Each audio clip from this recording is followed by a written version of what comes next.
시청자 여러분 안녕하십니까? 7월 26일 수요일 굿모닝 YTN 1부 시작합니다. 먼저 주요 뉴스 보고 오겠습니다. 이태원 참사 부실 대응과 관련한 이상민 행정안전부 장관의 탄핵 심판 청구가 기각됐습니다. 유가족들은 이 장관에게 면죄부를 주었다며 강하게 반발했고 167일 만에 업무에 복귀한 이 장관은 첫 일정으로 수해 현장을 찾았습니다. 국민의힘과 정부는 오늘 국회에서 당정협의회를 열어 교권 강화 대책에 대해 논의할 예정입니다. 야당과 이견을 보이고 있는 학교 생활기록부에 교권 침해 행위를 남기는 방안과 학생 인권조례 개정 문제를 주로 다룰 전망입니다. 서울 신림동에서 흉기난동을 벌인 조모 씨가 범행 전날 망치로 컴퓨터를 부수고 휴대전화를 초기화하는 등 증거를 없애려 한 정황이 확인됐습니다. 조 씨는 경찰 조사에서 자신에게 사이코패스 성향이 있다고 진술했지만 사이코패스 진단검사는 거부했습니다. 국제통화기금 IMF가 올해 우리나라 경제 성장률 전망치를 1.4%로 하향 조정했습니다. 우리 정부와 한국은행, OECD 전망치와 비슷한 수준인데 내년 경제 성장률은 2.4%로 동결했습니다. 법무부가 사실상 경찰 결정만으로 사건을 종결할 수 없도록 하는 수사준칙 개정 최종안을 낸 것으로 확인됐습니다. 법무부와 행정안전부가 최근 실무단계 협의까지 마친 것으로 전해졌습니다. 장마가 소강 상태를 보이며 서울의 한낮 기온이 30도, 전남 구례는 32도로 무더위가 기승을 부리겠습니다. 무더위 속에 전국 곳곳에 시간당 최대 60mm의 매우 강한 소나기가 쏟아지겠습니다. 첫 소식입니다. 헌법재판소가 이태원 참사와 관련해 이상민 행정안전부 장관의 법리적인 책임이 없다고 보고 탄핵 심판 청구를 기각했습니다. 검찰이 반년 넘게 시간을 끌고 있는 김광호 서울경찰청장에 대해 불기소 처분으로 사실상 윗선 수사를 마무리할 것이란 전망이 나옵니다. 윤성훈 기자의 보도입니다. 지난해 말 특별수사본부를 꾸리고 이태원 참사 책임자들을 수사한 경찰. 지난 1월 김광호 서울경찰청장을 가장 윗선으로 업무상 과실치사상 혐의를 적용해 검찰에 넘겼습니다. 그러나 당시 이상민 행정안전부 장관에 대해선 불송치 결정을 내렸습니다. 재난안전법상 특정 지역의 다중운집 위험에 대한 구체적 주 의무가 부여되어 있다고 보기 어렵다고 판단한 겁니다. 여기에 헌법재판소는 이 장관이 재난안전법을 위반했거나 기본권을 보호할 헌법상 의무를 저버렸다고 보긴 어렵다며 탄핵 심판 청구를 기각했습니다. 그동안 검찰은 김서울청장의 기소 여부를 반년이 넘어가도록 결정짓지 못했습니다. 특히 지검 수사팀과 대검찰청이 김서울청장의 기소 여부를 두고 이견을 보여왔던 것으로 전해졌습니다. 검찰이 현재 선고 결과를 지켜보고 김서울청장의 기소 여부를 결정지으려 한다는 비판이 이어졌습니다. 신경 안 쓸 수는 없겠지. 거의 비슷한 라인으로 볼 수 있잖아요. 제대로 대응했는 게 문제가 되는 사안이니까 형사법적인 책임을 묻는 게 맞느냐 보고 싶을 것 같아요. 이에 따라 검찰도 조만간 김서울청장 기소 여부에 대한 결론을 내고 이태원 참사 수사를 마무리할 것으로 보입니다. 헌재가 이 장관에 대해 헌법이나 법률적 책임이 없다고 판단한 만큼 검찰 역시 김서울청장의 불기소 처분에 무게를 둘 것으로 보입니다. 예측을 할 수 없었던 상황에서 불가항력적으로 일어난 일을 갖고서 예측을 못했다는 이유로 과실 책임을 묻는다는 건 법이 반하는 거기 때문에 이 경우에는 당연히 이제 불기소가 될 거고요. 앞서 지난 1월 구속 기소된 이임재 전 용산서장과 박혜영 용산구청장 등 6명은 더딘 재판 진행에 모두 보석으로 풀려난 상태입니다. 이태원 참사 발생 후 8개월이 넘게 흘렀지만 책임자들에 대한 처벌은 단 한 건도 이뤄지지 못하고 있습니다. YTN 윤성훈입니다. 12구 이태원 참사의 책임을 물어 탄핵 소추된 이상민 행정안전부 장관이 167일 만에 다시 돌아왔습니다. 이 장관은 지난 2월 8일 탄핵 소추안 가결로 직무 정지됐는데 25일 헌법재판소가 탄핵 소추안을 기각해 곧바로 직무에 복귀합니다.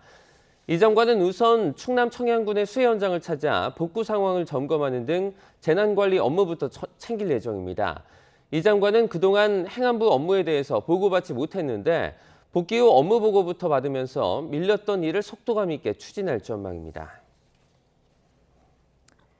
이상민 행정안전부 장관의 탄핵이 기각되자 이태원 참사 희생자 유가족들은 헌법재판소가 참사의 최고 책임자인 이 장관에게 면죄부를 준 셈이라고 비판했습니다.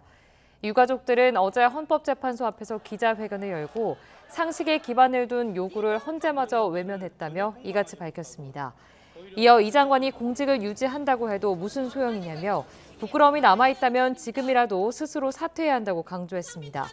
또 이번 결정은 대한민국이 무정부 상태라는 사실을 공식 확인한 거라며 앞으로도 국가의 공식 사과와 책임자 처벌이 이뤄질 때까지 싸우겠다고 덧붙였습니다. 헌법재판소가 이상민 행정안전부 장관 탄핵소추안을 기각한 것과 관련해 대통령실은 거대 야당의 탄핵소추권 남용은 국민의 심판을 받을 것이라고 강조했습니다. 네, 여당도 힘을 보탰는데 야당은 헌재의 결정이 면죄부는 아니라고 반박했습니다. 박기환 기자입니다. 대통령실은 여당의 강한 반발에도 이상민 행정안전부 장관의 탄핵소추안을 밀어붙였던 민주당을 정조준했습니다. 제도의 목적과 요건에 맞지 않게 거대 야당이 탄핵소추권을 남용하는 건 반헌법적 행태라고 날을 세웠습니다. 국민의 준엄한 심판을 받을 거라는 경고도 빼놓지 않았습니다. 과반 의석을 무기로 쟁점 법안을 강행 처리하는 민주당의 최근 행보를 싸잡아 비판했다는 해석이 나왔습니다. 국민의힘도 이상민 장관에 대한 헌재의 탄핵 심판 결정은 당연한 귀결이라며 가세했습니다. 특히 민주당의 의회 폭주, 참사의 정쟁어로 재난관리 주무부처인 행정안전부의 업무가 차질을 빚었다고 꼬집었습니다. 국민적 참사를 정쟁의 수단으로 삼아서 국정 컨트롤 센터를 무력화시키는 이런 행태들은 더 이상 반복돼서는 안 됩니다. 습관적 탄핵병은 반드시 죗값을 치러야 한다는 거친 표현의 비판도 나왔는데 민주당은 반박했습니다. 국무위원에 대한 탄핵소추는 헌법이 보장하는 국회의 합법적인 권리라는 겁니다. 헌재가 탄핵안을 기각하긴 했지만 이상민 장관이 이태원 참사와 관련한 모든 책임에서 자유로울 수 없다는 점도 지적했다고 쏘아붙였습니다. 탄핵되지 않았다고 해서 모든 책임에서 자유로울 수는 없다 하는 것이 헌재 결정문에도 나와 있고 그 국민들의 저는 일반적 생각이라고 봅니다. 탄핵소추안 가결에 동참했던 정의당도 헌재의 판단이 이 장관의 무능과 무책임에 대한 면죄부가 될 수 없다고 강조했습니다. 장관 무늬만 달고 있지 말라며 이 장관의 거취 표명을 압박했습니다. 국민의힘은 헌법재판소 탄핵심판 결정을 고리로 이태원 참사와 관련한 야당의 공세에 맞불을 놓을 가능성이 큽니다. 민주당 역시 이태원 참사 특별법 추진 등을 이어갈 태세여서 여야 간 신경전이 고조될 것으로 보입니다. YTN 박견입니다. 서울의 한 초등학교 교사가 극단적 선택으로 숨진 이후 정부와 여당은 물론 야당도 교권 강화가 필요하다고 한 목소리를 내고 있습니다. 다만 교권 침해를 생활기록부에 기록하는 문제 등 세부 사안을 놓고는 이견이 여전합니다. 권남기 기자입니다. 교권 강화 대책을 마련하라는 윤석열 대통령의 주문에 발맞춰 정부와 여당의 후속 대책 논의도 속도를 내고 있습니다. 당장 교권 침해 방지를 담은 교육부 고시 제정이 화두로 떠올랐습니다. 지난해 국회를 통과한 초중등 교육법 개정안 등을 토대로 이르면 다음 달 안에 성과물을 내기로 뜻을 모았습니다. 교권을 넘어 생존권을 호소하는 교사들의 목소리에 진지하게 관심을 기울이고 해결책을 찾아 진보 성향 교육감 주도 아래 도입된 학생 인권조례 역시 개정이 불가피하다는 게 당정의 시각입니다. 학생 인권만 지나치게 강조해 교권 약화를 불러왔다는 겁니다. 한 발 더 나가 교육활동을 방해한 학생에 대한 조치 내역을 생활기록부에 담고 교사의 정당한 지도는 아동학대 범죄로 보지 않도록 관련법 개정을 추진하기로 했습니다. 도를 넘는 부분에 대해서는 명백하게 그 학생에 대해서 페널티를 줘야 된다고 봅니다. 퇴근 이후 수십 통의 문자 등 학부모들의 악성 민원 방지책도 검토할 예정인데 야당도 교권 보호의 필요성엔 공감하고 있습니다. 초등학교 교사가 숨진 사건을 계기로 교원들의 고충과 고민이 수면 위로 떠올랐기 때문입니다. 교사의 인권 침해 행위에 이르는 과도한 학부모 민원 방지 대책이 필요합니다. 다만 일부 대책을 놓고는 시각차가 뚜렷합니다. 특히 교권 침해 사실을 진학자료로 쓰이는 생활기록부에 남기는 데 대해선 반대 입장이 명확합니다. 교사와 학생 간 극한 대립은 물론 어린 학생에게 이른바 낙인을 찍을 수 있다는 겁니다. 학생 인권조례 역시 교권 약화와 인과관계가 명확하지 않다며 개정 움직임에 선을 긋고 있습니다. 선생님의 인권과 학생의 인권이 함께 존중되고 보완되는 그런 좋은 방안을 교권 강화라는 큰 뜻엔 공감대를 이룬 정치권이 교권과 학생 인권이 조화를 이룰 수 있는 해법을 제도적으로 내놓을 수 있을지 앞으로의 논의 과정이 주목됩니다. YTN 권남기입니다. 서울 서희초등학교 교사의 사망에 분노한 교사들이 지난 주말에 이어서 이번 주말에도 대규모 집회에 나섭니다. 전국 교사들은 오는 29일 토요일 오후 2시에 서울 광화문 앞에 모여 추모식을 지내고 공교육 정상화를 위한 집회를 열기로 했습니다. 자발적 집회를 위한 자원봉사 모집은 교사 200여 명이 한꺼번에 지원하면서 조기에 마감됐고 추진비 모금도 하루 만에 3,500만 원이 들어와서 계좌 입금이 정지됐습니다. 교사 커뮤니티에는 고인의 49제인 9월 4일까지 매주 토요일 집회를 이어가자는 의견도 나오고 있습니다.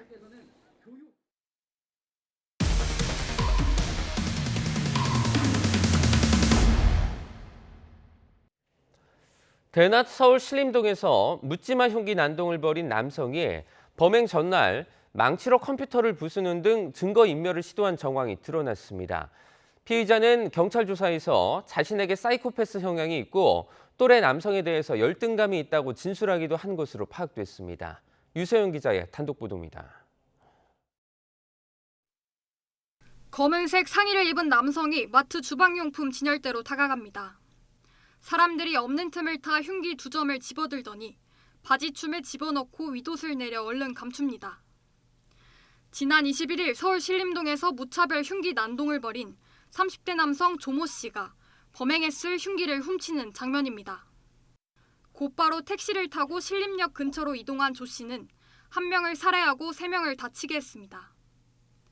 그런데 조 씨의 범행 준비는 이보다 앞서 시작된 것으로 보입니다. 범행 하루 전 컴퓨터를 망치로 부수고 휴대전화를 초기화하는 등 증거인멸을 시도한 정황이 드러난 겁니다. 경찰은 조 씨가 검색 기록 등을 지우려한 것으로 의심하고 포렌식을 통해 관련 내용을 복원하는 작업에 들어갔습니다. 조 씨는 또 경찰 조사에서 자신에게 사이코패스 성향이 있다고 말하면서 또래 남성에 대해 열등감을 느낀다고 인정한 것으로 파악됐습니다. 다만 경찰은 조 씨의 진술이 오락가락해 신빙성이 떨어지는 만큼 정확한 사실관계를 밝히는 데 수사력을 모으고 있습니다. 조 씨는 원래 어제 사이코패스 검사를 받을 예정이었지만 감정이 복잡하다면서 돌연 거부하기도 했습니다.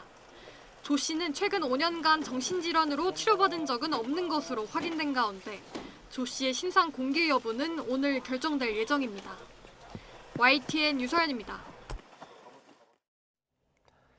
재작년 검경 수사권 조정으로 경찰은 검찰에 사건을 넘기지 않고 끝낼 수 있는 수사 종결권이 부여됐습니다. 법무부는 그동안 이를 축소하는 방향으로 수사 준칙 개정을 논의해왔는데요. YTN 취재 결과 이 법무부가 최근 행정안전부와 실무 단계 협상을 모두 마무리하고 사실상 최종안을 마련한 것으로 확인됐습니다. 최민기 기자가 단독 보도합니다. 취임 전부터 이른바 검수 원복을 공언해온 한동훈 법무부 장관은 지난해 6월 검찰과 경찰, 해경 등이 참여하는 협의회를 꾸려 수사준칙 개정 논의에 들어갔습니다. 검경 수사권 조정의 핵심이자 경찰의 수사 종결권이라고도 불리는 경찰 불송치 처분과 관련한 규정이 바뀌는지가 가장 큰 관심사였습니다. 올해는 수사 준칙을 개정해서 개정 형사법령 시행에 따른 수사 지연과 부실 수사 등의 부작용을 해소하겠습니다. 기존 준칙에 따르면 검찰은 경찰의 불송치 건에 송치를 요구할 권한이 제한적이고 한 번 재수사를 요청한 건에 대해서 다시 수사를 요구할 수 없었습니다. 그런데 개정 수사 준칙에는 검찰이 재수사를 요청한 사안이 제대로 이행되지 않은 경우 사건을 넘겨달라고 요구할 수 있는 권한이 담긴 것으로 파악됐습니다. 사실상 경찰 결정만으로 사건을 종결할 수 없도록 하는 겁니다. 법무부는 최근 행정안전부와 실무협의 단계에서 이 같은 내용을 담은 수사준칙 개정안 조율을 마친 것으로 확인됐습니다. 구체적인 개정 내용을 보면 검찰 수사 권한 확대에 방점이 찍혀 있습니다. 기존 보안수사의 주체는 원칙적으로 사법경찰관이었지만 개정안에선 사안에 따라 검찰이 직접 할 수 있도록 바뀝니다. 선거사건 수사 규정도 달라집니다. 앞서는 경찰에서 공소시효 만료가 임박해 검찰에 사건을 넘기더라도 제한이 없었지만 개정안에 따르면 공소시효 만료 3개월 전까지 경찰이 수사를 마무리 짓기 어려운 상황일 경우 검찰에 이를 알려 수사 방향을 협력해야 합니다. 이 밖에 수사 관련 실무 조치도 포함됐습니다. 그동안은 계속 수사 중인 사건이 경찰로 단순 이송되는 경우라도 고소 고발을 당한 당사자에게 통보해줘야 해 수사 사실이 사전에 알려질 우려가 있었지만 이제는 통지 대상에서 제외되도록 한 겁니다. 법무부와 행안부 양측이 실무 단계에서 협의를 마친 만큼 큰 범위의 조율은 사실상 끝났다는 관측입니다. 여기에 공백 상태였던 이상민 행안부 장관도 업무에 복귀한 만큼 개정안 발표와 입법 예고 절차에도 속도가 붙을 것으로 보입니다. YTN 최민기입니다. 생후 2달이 채 안 된 아이가 두개골과 왼쪽 허벅지뼈가 부러지는 상처를 입은 뒤 결국 숨졌습니다. 경찰은 20대 친아버지에 대해 아들을 학대해 숨지게 한 혐의로 구속영장을 신청했습니다. 윤태인 기자입니다. 인천 남동구에 있는 한 다세대 주택입니다. 이른 아침 이곳에서 생후 50여일 된 아들이 숨을 쉬지 않는다는 신고가 119에 접수됐습니다. 아이가 울고 있었어요. 의식이랑 다 있는 상태였기 때문에 CPR을 따로 안 한 겁니다. 당시 울고 있던 아이는 곧바로 병원으로 옮겨졌는데 아이 몸에서 수상한 흔적이 발견됐습니다. 당시 아이의 두개골과 왼쪽 허벅지뼈가 부러져 있었고 뇌출혈 증상까지 있었다는 겁니다. 병원은 아이가 다친 부위에서 아동학대가 의심된다며 곧바로 경찰에 신고했습니다. 수사에 나선 경찰은 친부 20대 남성 A씨를 아동학대 혐의로 긴급 체포했습니다. 아이는 입원한 지 하루 만에 급격하게 상태가 나빠져 결국 숨졌습니다. 경찰은 A씨가 아들 학대해서 숨지게 했다고 보고 죄명을 아동학대 치사로 바꿨습니다. 경찰 조사에서 A씨는 아이를 안아주고 흔들었을 뿐이고 상처가 나 있던 이유도 모르겠다며 혐의를 부인했습니다. 아이 어머니 역시 다쳤던 사실을 몰랐다고 진술한 것으로 파악됐습니다. 하지만 미처 걸음마도 떼지 못한 아이가 스스로 움직이다가 다쳤다고 보기는 어렵다는 게 경찰의 판단입니다. 활동성 없는 아이가 어떤 두개골 골절이나 뇌출혈 또 왼쪽 좌측 대퇴골 허벅지 부위에 골절이 일어난다는 것은 가해 행위라든지 그런 행위가 없이는 일어날 수 없는 상처로 봤기 때문에 경찰은 국립과학수사연구원에 시신부검을 의뢰해 정확한 사망 원인을 파악할 방침입니다. 또 A씨에 대해 구속영장을 신청한 가운데 아내도 학대에 가담한 정황이 있는지 등을 추가로 수사하고 있습니다. YTN 윤태인입니다. 2살배기 아기 머리를 강제로 누르고 때린 혐의로 어린이집 보육교사가 경찰 수사를 받게 됐습니다. 인천경찰청 여성청소년범죄수사대는 아동학대 혐의로 보육교사 A씨를 입건해 조사하고 있습니다. A씨는 지난달 8일 인천 연수구에 있는 어린이집에서 2살 남자아이가 낮잠 시간에 일어나려 하자 머리를 강하게 누르고 쥐어박는 등 학대한 혐의를 받습니다. 쓰러진 아내를 보고도 운동하러 나가 중태에 빠뜨린 남편에게 경찰이 구속영장을 신청했습니다. 인천 강화경찰서는 유기치상 혐의로 60대 남성 A씨에 대해 구속영장을 신청했습니다. A씨는 지난 5월 인천 강화군에 있는 자택에서 피를 흘리면서 쓰러진 50대 아내를 보고도 방치해 뇌사 상태에 빠뜨린 혐의를 받고 있습니다.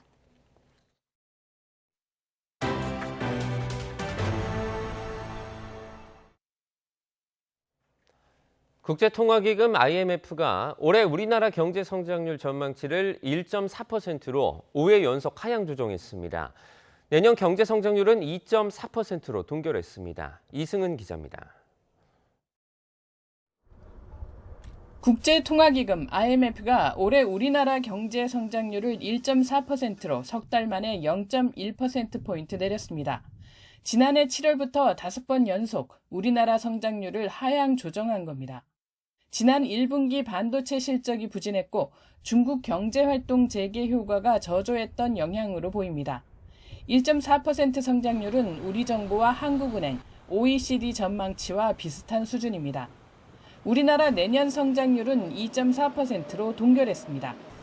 IMF는 미국 부채 한도 협상 타결과 실리콘밸리 은행, 크레딧 스위스 사태 진정으로 금융시장 불안이 완화됐고 특히 코로나 종식으로 관광 등 서비스 소비가 빠르게 증가해서 세계 경제 회복을 견인했다고 평가했습니다. 그러면서 올해 세계 경제가 당초 예상보다 0.2%포인트 증가한 3% 성장할 것으로 전망했습니다. 나라별로 보면 미국과 영국, 일본은 기대 이상의 1분기 소비와 투자 실적에 상향 조정했습니다. 스페인은 관광업 회복으로 1%포인트나 전망치가 뛰었습니다. 유럽 경제 중추 독일은 제조업 부진으로 마이너스 0.3% 성장으로 내다봤습니다. 올해 중국 경제 성장률은 5.2%, 내년은 4.5%로 전망한 반면에 글로벌 공급망 재편의 최대 수혜국인 인도는 올해 6.1%, 내년에도 6.3% 고공성장을 전망했습니다. IMF는 세계 경제가 단기적으로 회복하고 있지만 여전히 위험 요인이 많다고 진단했습니다. 특히 물가 상승률은 하락세지만 근원 물가 상승률이 여전히 높다며 긴축 기조 유지를 권고했습니다. 또 금융시장 관리 감독 강화와 중장기적 재정 건전성 확보, 노동시장 유연화, 탄소 중립 실현을 강조했습니다. YTN 이승은입니다. 삼성전자가 오늘 신형 폴더블 폰을 공개하고 프리미엄 스마트폰 시장에서 주도권을 잡기 위한 본격적인 행보에 나섭니다. 한국에서 처음 열리는 갤럭시 언팩인데 높아진 한류의 위상을 활용해 아시아와 유럽 지역 공략에 나서겠다는 의도로 보입니다. 보도에 박훈구 기자입니다.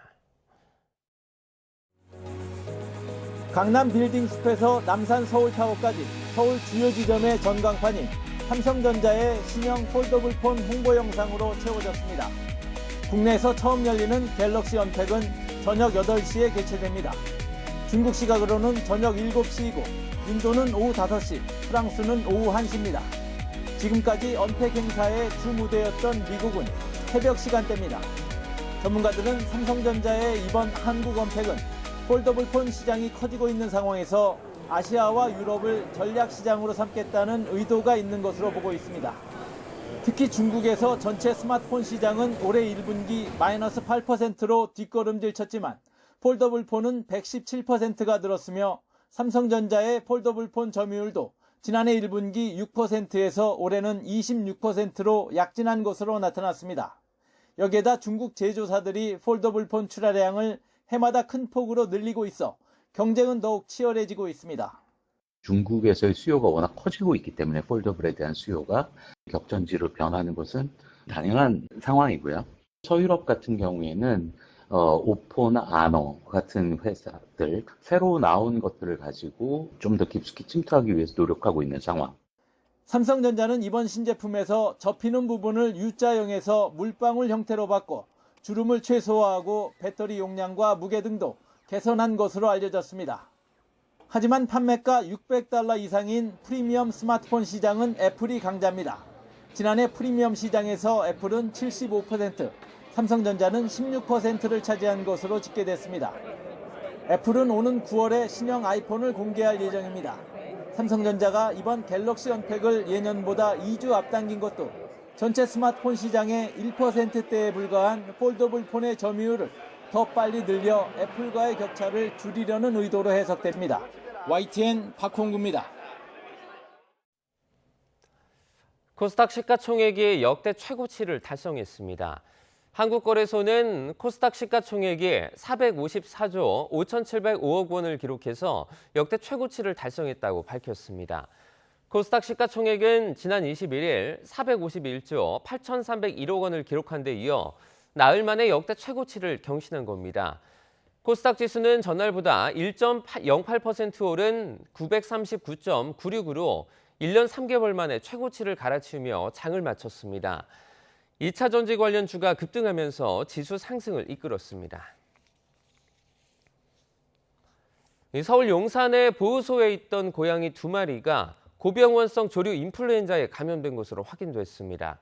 농림축산식품부는 호흡기 질환 감염이 의심된 고양이의 검사 시료를 확인한 결과 고병원성 조류 인플루엔자로 최종 확진됐다고 밝혔습니다.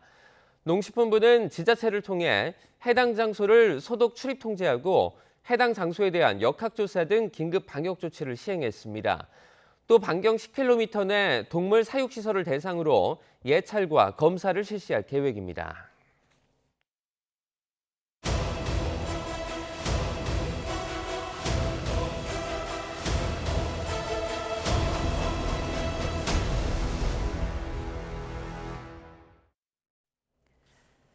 분단 이후 북한은 세계적으로 유일하게 3대가 권력을 세습한 독재 체제를 유지하고 있습니다.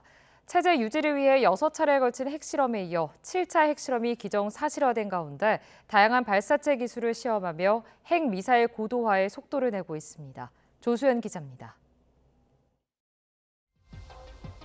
북한 정권을 상징하는 백두혈통, 김일성 일가를 일컫는 표현인데 정전 이후 지금까지 김일성, 김정일, 김정은 3대째 세습하는 체제가 이어지고 있습니다. 최근 김정은 국무위원장은 백두혈통을 앞세워 내부 결속을 강화하는 행보를 보이고 있습니다. 딸 주애를 열병식 주석단에 내세우는가 하면 미사일 발사 현장에 여러 차례 데리고 나오며 주목도를 높였습니다.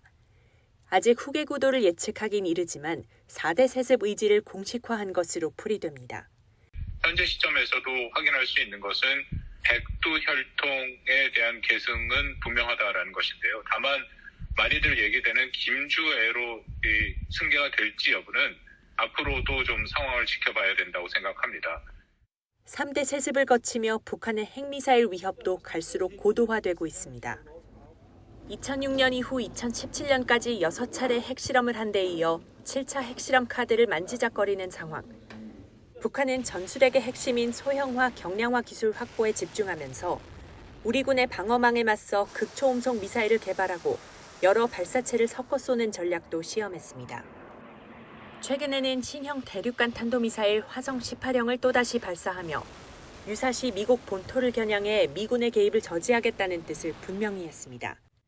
신형 대륙간 탄도미사일 시험 발사는 공화국 전략 핵무력을 더욱 고도화하는 데 목적을 둔 필수적 공정인 동시에 여기에 한미의 주요 군사시설과 전략자산의 동향을 감시하기 위한 정찰위성 개발에도 주력하고 있는데 지난 5월 정찰위성 발사에 실패하며 체면을 구긴 만큼 기술적 결함을 해결하는 대로 재발사에 나설 것으로 관측됩니다.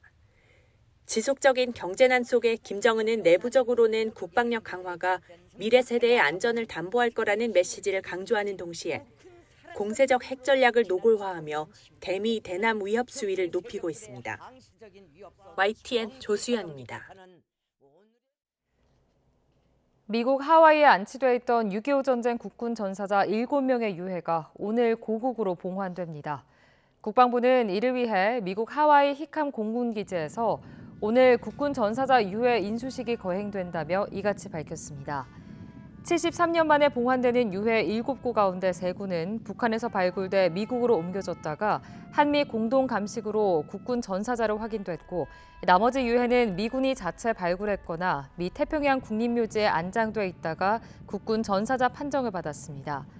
이번에 봉환되는 유해 가운데 한 구는 1950년 12월 12일 장진호 전투에서 19세의 나이로 전사한 고 최임락 일병으로 확인됐는데 고인의 형인 최상락 하사도 영덕 포항 전투에서 21세의 나이로 전사했다고 국방부는 밝혔습니다.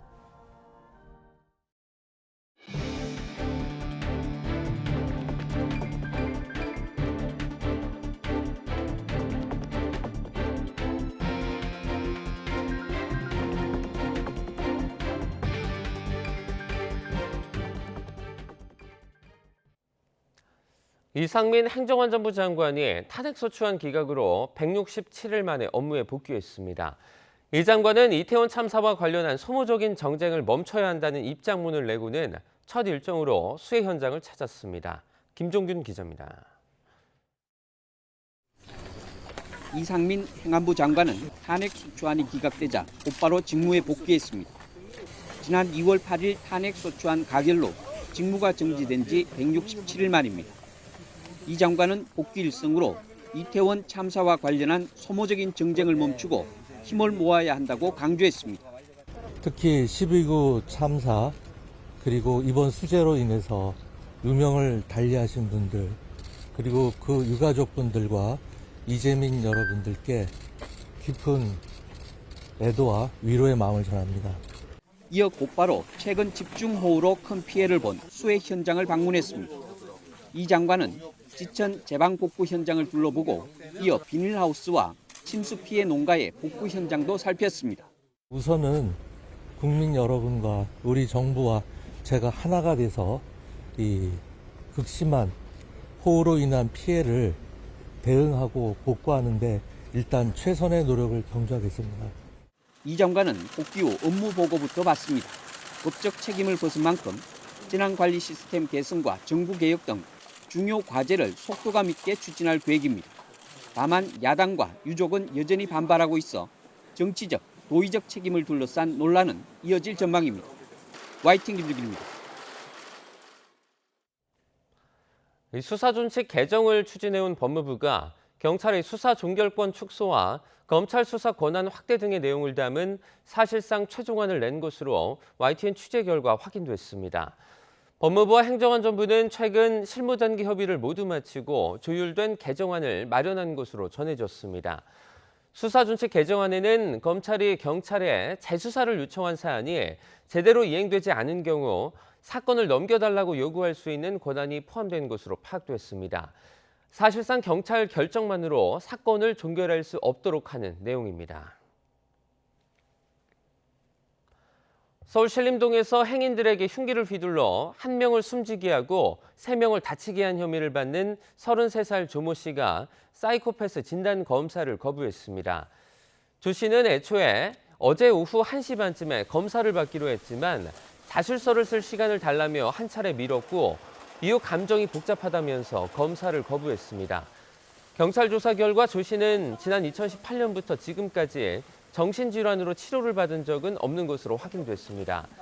경찰은 신상정보공개심의위원회를 열어 조 씨의 신상공개 여부를 결정하고 모레 검찰에 넘길 방침입니다. 여중생들이 이틀에 걸쳐서 장소를 옮겨 다니며 또래 여중생을 때리고 동영상을 찍어서 유포했습니다. 피해 학생과 가족은 극심한 정신적인 고통과 불안에 시달리고 있습니다. 송세혁 기자가 취재했습니다. 지난 22일 오후 강원도에 있는 노래방. 1학년부터 3학년까지 여러 중학교 학생들이 모여 있습니다.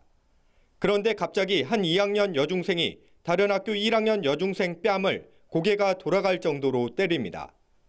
겁에 질린 듯 피해 학생의 울음소리는 더 커집니다. 하지만 아랑곳하지 않고 다른 2학년 여중생이 조롱하면서 또 뺨을 3대나 때립니다. 피해 학생은 폭행에 가담한 같은 학교 동급생에게 오히려 무릎을 꿇고 사과도 했습니다. 자신들을 험담하거나 쳐다봤다는 것이 폭행 이유였다고 피해 학생은 말했습니다. 가해 학생들은 피해 학생을 이틀에 걸쳐 노래방과 골목, 집 등으로 데리고 다니며 폭행하고 동영상을 찍었습니다. 이렇게 찍은 동영상은 주변 친구에게 보여주거나 유포한 것으로 전해졌습니다. 피해 학생은 극심한 정신적 고통을 호소하고 있습니다. 계약하고 학교 갔을 때 마주칠까봐 겁나고 또 동영상 보고 놀림받을까봐 좀 무서워요. 일부 가해 학생 부모들은 정확한 상황을 파악 중이라며 피해 학생에게 사과했다고 주장했습니다. 얼마나 손발을 떨리고 지금 잠도 못 자고 그래요. 이거는 아이들이 할 행동들이 아니잖아요. 피해 학생의 진정서를 접수한 뒤 수사에 착수한 경찰은 법에 따라 엄정하게 처리하기로 했고 해당 학교들도 자체 조사를 벌여 강원도 교육청에 보고할 방침입니다. YTN 송세혁입니다. 전 세계 청소년 4만 3천 명이 참가하는 세계 스카우트 잼버리 대회가 조만간 전라북도 새만금에서 열리는데요. 스카우트 대원들이 과연 혹독한 여름 날씨를 견뎌낼 수 있을지 야영장 안전이 걱정입니다. 김민성 기자가 현장을 돌아봤습니다. 다음 달 1일 세계 스카우트 잼버리가 열릴 전북 부안군 야영장입니다. 몽골 텐트가 쳐진 캠프 부지 이곳저곳에 물 웅덩이가 패였습니다. 성인 남성 발목 높이까지 빠지는 진흙탕도 심심찮게 보입니다. 폭우로 인한 침수 우려를 여태 해소하지 못한 겁니다. 바닷바람과 혹시 모를 태풍도 위험 요소입니다. 지역 특성상 범람이 없습니다. 그냥 하늘에 떨어지는 물이 답니다.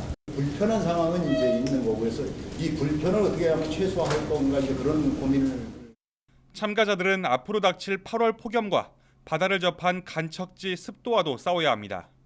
잼버리 조직위원회는 인공 그늘을 조성해 문제가 없을 거라고 장담합니다. 그러나 덩굴 식물을 키워 만든 터널은 말 그대로 설치만 됐을 뿐 여전히 미완성입니다. 덩굴 터널이 이제 말씀하신 57동이 설치가 지금 다 돼서 생육을 하고 있어서 그런 의미에서 이제 완료가 됐다고 말씀을 드렸던 거고. 딱 일주일 남은 잼버리. 하지만 부지 곳곳은 여전히 공사판입니다. 예산 부족을 이유로 전기나 통신 같은 기초 설비를 뒤늦게 구축하고 있는 겁니다. 이런 탓에 최종 점검 브리핑에서는 준비 부족을 우려하는 취재진의 질문이 그야말로 쏟아졌습니다. 지장이 없게 정상적으로 되고 있느냐 안 되고 있느냐를 파악해야 되는데 아직까지는 그래도 정상적으로 되고 있다는 말씀 드리고, 비바람과 폭염, 날씨에 더해 미처 완성하지 못한 기반 시설까지 아직까진 상수보다 변수가 더 커 보입니다. YTN 김민성입니다.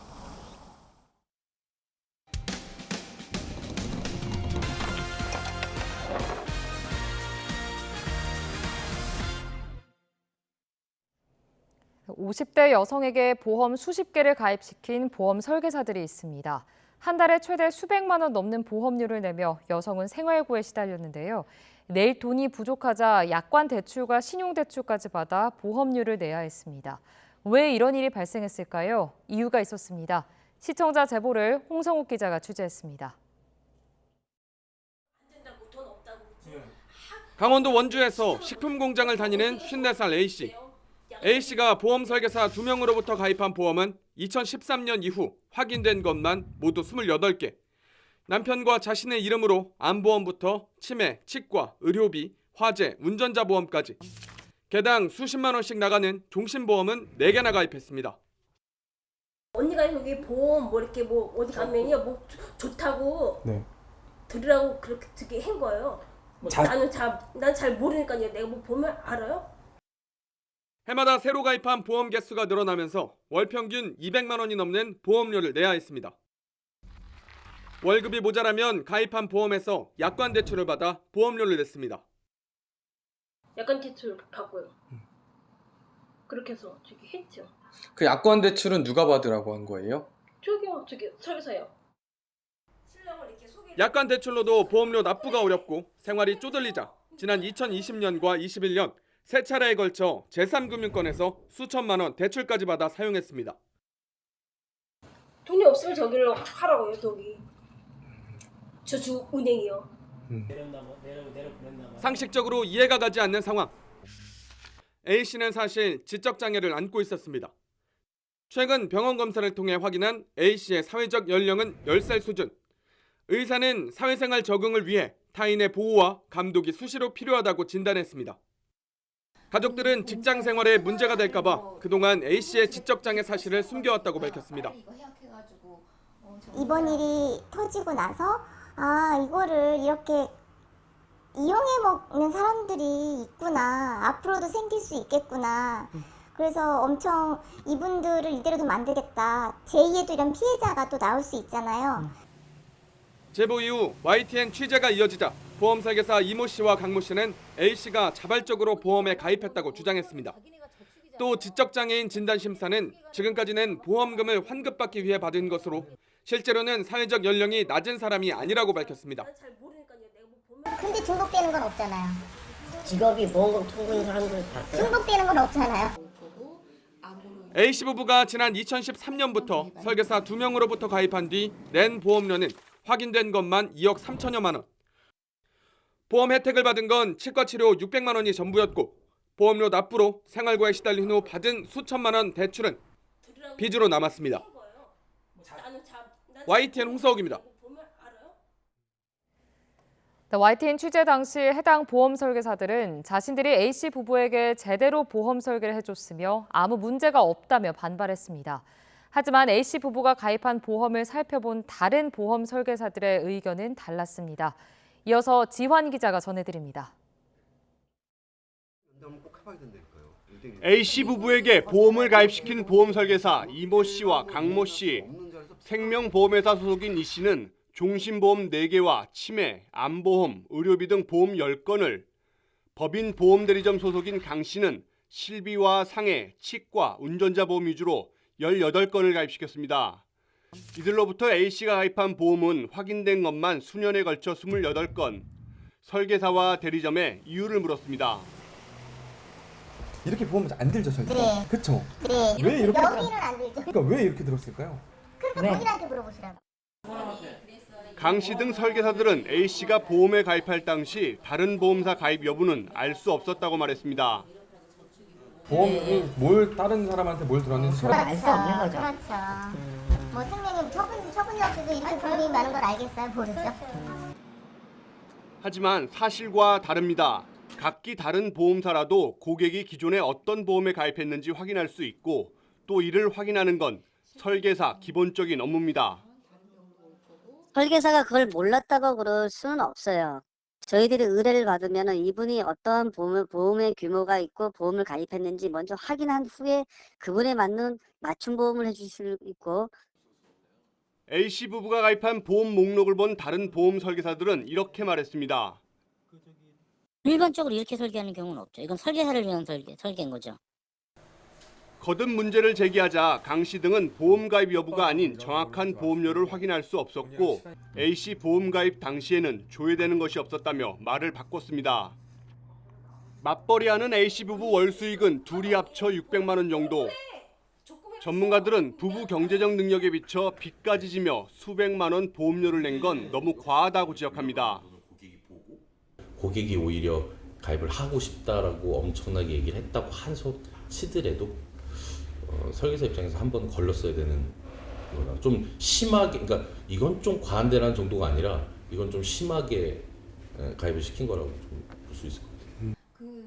가족들은 판단력이 떨어지는 A씨에게 무리하게 보험 판매를 한 것으로 보인다며 경찰 수사를 의뢰할 예정입니다. YTN 지원입니다. 한 달 동안 모습을 드러내지 않아 온갖 소문이 무성했던 친강 중국 외교부장이 결국 면직됐습니다. 후임으로 왕이 공산당 중앙정치국 위원이 임명됐는데 중국이 외교 정책의 안정화를 꾀하고 있다는 분석이 나옵니다. 김선희 기자입니다. 갑자기 공개석상에서 사라진 뒤 한 달 동안 행방불명된 친강 중국 외교부장. 중국 당국이 제대로 된 해명을 내놓지 못하며 온갖 소문만 무성했습니다. 친 부장의 마지막 공개 활동은 지난달 25일. 중국 외교부는 결국 건강 문제라고 해명했습니다. 秦刚国务院兼外长因身体原因难以出席此次系列外长会。 하지만 이후에도 친 부장은 모습을 드러내지 않았고 사망설에 불륜설까지 나왔지만 중국 외교부는 계속 답변을 회피했습니다. A Phoenix TV reporter who recently gave birth in the U.S. Do you have any comment on that? 我不了解你所说的情况。 이런 상황에서 중국 전국인민대표대회 상무위원회가 회의를 열고 친 부장을 면직했습니다. 대신 전임자인 왕이 공산당 정치국 위원을 신임 외교부장으로 임명했습니다. 중국 당국이 현직 외교부장을 경질하고 전임자를 다시 임명한 것은 매우 이례적입니다. 그것도 임명 7개월 만인데 구체적인 이유도 밝히지 않았습니다. 免去秦刚兼任的外交部部长职务，任命王毅为外交部部长。 친 부장은 외교 무대에서 강경 발언으로 대중을 사로잡으며 시진핑 주석의 총애를 받았지만 거친 언행이 우려를 낳기도 했습니다. 따라서 경험이 많은 왕이를 외교부장에 복귀시켜 대미 외교에도 힘을 기울이는 등 안정을 꾀하기 위한 전략이라는 분석이 나오고 있습니다. YTN 김선희입니다. 한국에 배송된 정체불명의 해외 우편물이 중국 선전에서 타이완을 경유해 보내졌다는 분석이 나오자 타이완 우정당국이 중국 선전발 환적 우편물의 접수를 중단한다고 밝혔습니다. 타이완 우정당국은 화물 우편의 안정성을 높이기 위해 중국 선전에서 보내진 환정용 국제 우편물 접수를 일시 중단한다고 밝혔습니다. 또 물품에 대한 통제를 강화하기 위해 화물 운송업체에 검증된 국제적 전자상거래 플랫폼 물류회사의 우편물만 접수하도록 지시했다고 덧붙였습니다. 7월 26일 수요일 미리 보는 오늘입니다. 집중호우로 인한 피해 복구를 지원하고 재발 방지 대책을 마련하기 위한 여야 협의체가 오늘 첫 회의를 열고 본격 가동에 들어갑니다. 여야는 오늘 원내 수석 부대표와 국회 행정안전위원회, 국토교통위원회 등 상임위 간사들이 참석한 가운데 국회에서 회의를 열고 수해 복구 지원과 관련 법안 처리 등을 논의합니다. 국회 환경노동위원회도 오늘 오후 소위원회와 전체 회의를 잇따라 열고 수해 방지 관련 법안을 심사합니다. 국민의힘과 정부는 오늘 국회에서 당정협의회를 열어 교권 강화 대책에 대해 논의할 예정입니다. 이 회의에선 교권 침해 방지를 위한 학생 인권조례 개정 문제와 함께 교권 침해 행위를 학교 생활기록부에 남기는 방안 등이 다뤄질 걸로 보입니다. 국회 국토교통위원회는 오늘 서울 양평 고속도로 노선 변경 의혹과 관련해 현안 질의를 진행합니다. 원희룡 국토부 장관이 직접 출석해 사업 진행 과정과 대안 노선의 적절성 등을 설명할 걸로 보이는데요. 여야의 치열한 공방도 예상됩니다. 2달 가까이 파행 중인 국회 과학기술정보방송통신위원회가 오늘 전체 회의를 열지만 야당이 불참을 예고해 사실상 반쪽 회의가 될 전망입니다. 이 회의에선 일본 후쿠시마 원전 오염수 방류나 KBS 수신료 분리 징수 관련 질의와 함께 윤석열 정부 국정과제인 우주항공청 설립에 관한 논의도 이뤄질 걸로 예상됩니다. 국민의힘 중앙윤리위원회가 수해 골프로 논란이 된 홍준표 대구시장에 대한 구체적인 징계 수위를 이르면 오늘 결정합니다. 윤리위는 홍 시장의 소명을 직접 듣겠다며 출석을 요청한 상태인데요. 애초 오늘까지 수해 복구 봉사를 계획했던 홍 시장은 일단 관련 일정은 취소한 것으로 파악됐습니다. 사우디아라비아 홍해 인근 사막에 미래 도시를 짓는 네옴 프로젝트 비전을 한눈에 볼 수 있는 전시회가 오늘부터 서울 동대문 디자인 플라자에서 열립니다. 네옴시티는 사우디아라비아 북서부 지역에 서울 면적 44배에 달하는 미래형 산업과 주거, 관광 특구를 조성하는 대규모 프로젝트로 아시아에서 네옴 전시회가 열리는 건 이번이 처음입니다.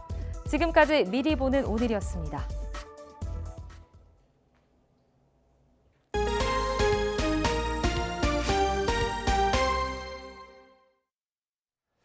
소속팀 파리 생제르맹과 이적 갈등을 겪고 있는 프랑스의 축구 스타 음바페가 사우디 구단으로부터 연수입 1조 원을 보장하는 파격 제안을 받았습니다. 이적이 성사된다면 스포츠 역사상 전무후무한 기록이 세워질 전망입니다. 화면과 함께 보겠습니다. 킬리안 음바페는 24살의 나이에 세계 최고 선수 반열에 오른 슈퍼스타입니다. 국가대표팀을 벌써 2차례나 월드컵 결승 무대에 올려놓았고 이 가운데 한 번은 우승까지 차지했습니다. 내년 소속팀 파리 생제르맹과의 계약이 끝나는 음바페에겐 일찌감치 세계적인 명문 구단들의 러브콜이 쇄도하고 있습니다. 이런 가운데 최근 사우디아라비아 리그 구단 알힐랄이 음바페에게 파격적인 제안을 건넸는데요. 단 1년의 계약 조건으로 연봉과 각종 초상권 수입 등을 포함해 7억 유로, 우리 돈으로 무려 1조 원에 달하는 천문학적인 금액을 제시한 겁니다. 언뜻 쉽게 감이 오지 않는 숫자인데요. 월급으로 따지면 828억 원, 일당은 26억 원, 1분마다 189만 원을 벌 수 있는 어마어마한 조건입니다. 하지만 정작 음바페는 이런 제안에 시큰둥한 것으로 전해졌습니다. 경쟁력이 떨어지는 사우디 리그에서 뛰느니 1년을 기다렸다가 레알 마드리드 같은 세계적인 명문팀으로 이적하는 게 낫다고 생각하는 건데요. 슈퍼스타의 명예냐, 천문학적인 연봉이냐, 음바페가 내릴 선택에 전 세계 축구 팬들의 이목이 집중되고 있습니다. 문화와 예술의 도시 프랑스 파리가 꼭 1년 뒤에 지구촌 스포츠 축제 한마당으로 변신합니다. 100년 만에 파리에서 다시 열리는 내년 하계올림픽 이모저모, 프랑스 현지에서 서봉국 기자가 전합니다. 내년 7월 26일 낭만의 상징 센강에서 열리는 개회식을 시작으로 파리올림픽은 19일 여정에 돌입합니다. 뻔한 스타디움 입장식 대신 에펠탑 등을 배경으로 160척 배를 탄 참가국 선수들이 펼치는 예술적인 무리의 행진이 연출됩니다. 문화의 독보적인 자부심을 지닌 나라답게 파리 곳곳에 유서 깊은 건축물도 경기장으로 바뀝니다. 파리 군사학교 건너편에는 유도, 레슬링 경기장이 들어서고 에펠탑 바로 밑 샹드마르스 공원에서는 비치발리볼이 펼쳐집니다. 도심 한복판 콩코르트 광장은 브레이크 댄스 경기와 함께 스케이트 보딩장으로 변신합니다. We tried to get tickets for the breakdancing and skateboarding, but they were already sold out. So I can't wait to see those on a screen. 프랑스에서 15,000km가 떨어진 타히티에서 열리는 서핑을 포함해 32개 정식 종목, 329개 세부 종목에 참가 선수도 15,000여 명. 양성평등과 포용이라는 슬로건에 걸맞게 여성 선수 종목과 혼성 종목 수를 늘려 15,000명을 정확히 남녀 반반으로 나눕니다. 선수들의 안전과 함께 기상 이변 등으로 점점 더워지는 유럽의 여름 날씨는 우려되는 부분입니다. That the athletes are used to compete every summer in extreme conditions, sometimes in countries, so they are able to adapt also to the different solutions that we will propose. 코로나 엔데믹 시대의 첫 대회. 프랑스 파리는 1900년과 1924년에 이어 역대 두 번째 하계올림픽 3회 개최 도시의 영광도 안게 됩니다. 1924년 이후 정확하게 100년 만에 다시 열리는 파리올림픽은 예술과 패션의 도시 파리를 스포츠 축제장으로 바꿔놓을 전망입니다. 프랑스 파리에서 YTN 서봉국입니다. 수요일인 오늘 비구름이 경기와 강원 지역을 중심으로 발달해 있습니다. 특히 경기 가평에는 시간당 30mm 안팎의 강한 비가 내리고 있는데요. 오늘 오전까지 경기 북부와 강원에는 많게는 60mm의 비가 더 내리겠습니다. 이후 비는 소강 상태 들겠지만 오늘 저녁까지 전국에 소나기 소식이 있는데요. 이 벼락과 돌풍과 함께 요란하게 올 수 있겠습니다. 최근 많은 비가 내렸던 만큼 계속해서 안전에 유의하시기 바랍니다. 이 비가 오지 않는 곳에서는 어제와 비슷한 무더위가 이어지고 있습니다. 전국 곳곳에는 폭염특보가 발령 중인데요. 특히 습도가 높아서 무척 덥게 느껴지겠습니다. 수분을 잘 섭취해 주시기 바랍니다. 현재 기온 살펴보면 서울 26도, 광주 25.2도, 대구는 24.4도 보이고 있고요. 오늘 낮 기온 살펴보면 서울 30도, 광주 32도, 대구는 33도 보이겠습니다. 모레까지 무더위가 계속되는 가운데 소나기가 자주 내리겠고요. 다가오는 주말과 휴일에는 중부를 중심으로 또 한 차례 비가 올 전망입니다. 날씨였습니다. 굿모닝 YTN 1부 마칩니다. 시청해주신 여러분 고맙습니다.